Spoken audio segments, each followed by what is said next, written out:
What's going on, guys? It is the Coaster Battleman here with some insane news. This is the first B&M roller coaster in a decade for the Six Flags chain. This is Dr. Diabolical's Cliffhanger, and this is my overall thought on this coaster. This is an all new for 2022 Bulliger and Mabillard Dive Coaster, and I'm also going to be talking about what the future could possibly hold with Six Flags and B&M in this video, along with talking about the coaster.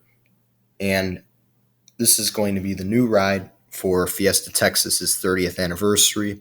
And it looks like a really solid ride. And how does it stack up amongst all the current dive coasters in North America? So this coaster, it's going to have the steepest drop out of any dive coaster in the world, but it's only going to have a height of 150 feet and 2 inversions, along with a total of basically like 7 elements. You have the 95-degree beyond vertical drop, 2 inversions, along with another smaller drop and a few helixes and a quick little ejector airtime hill.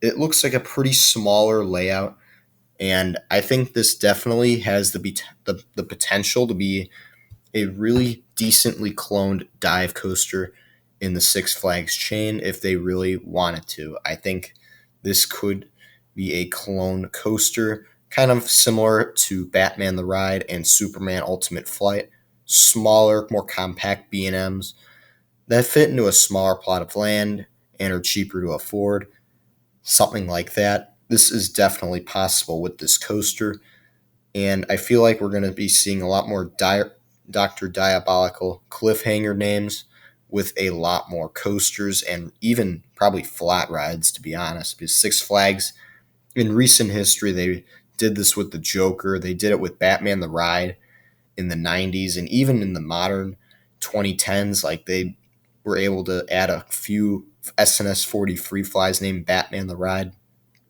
It's pretty crazy, and overall, I think this coaster looks like a really solid ride.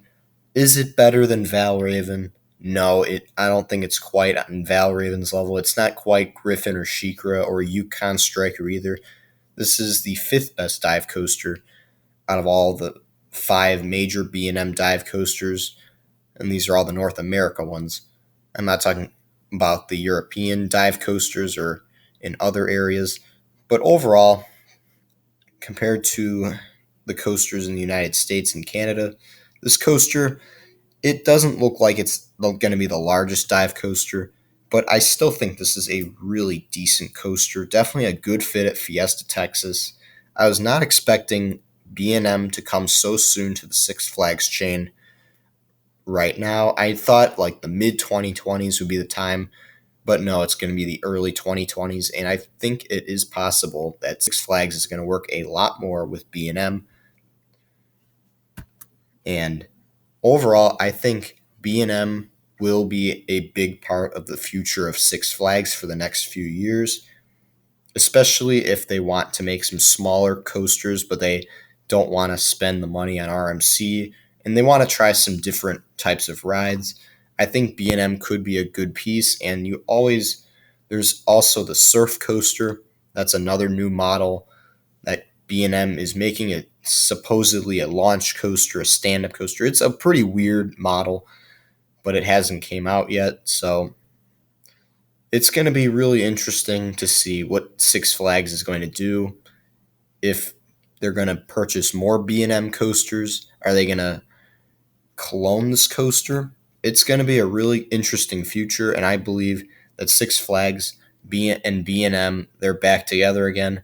I don't think they're going to be making Giga coasters unless it goes to Magic Mountain. That's like the best chance, but I still don't think so because Six Flags, a lot of their rides at the most are about $15 million, and this dive coaster, by the looks of it, looks like around $12 to $15 million. So yeah, this is my analysis on Dr. Diabolical's drop. This is a weird name. I know this ride has literally the longest name. Dr. Diabolical's Cliffhanger. It's kind of a stupid name in my opinion. But anyway, guys, that's all for this video. This is Dr. Diabolical's Cliffhanger, my overall analysis, and I hope you enjoyed. Thank you for watching. Stay tuned for more videos. And do you guys think Six Flags is going to build more B&M dive coasters or just B&Ms in general? Or are they going to continue to stick more S&S coasters and RMC coasters? And this is just a one-time deal? Let me know in the comments below.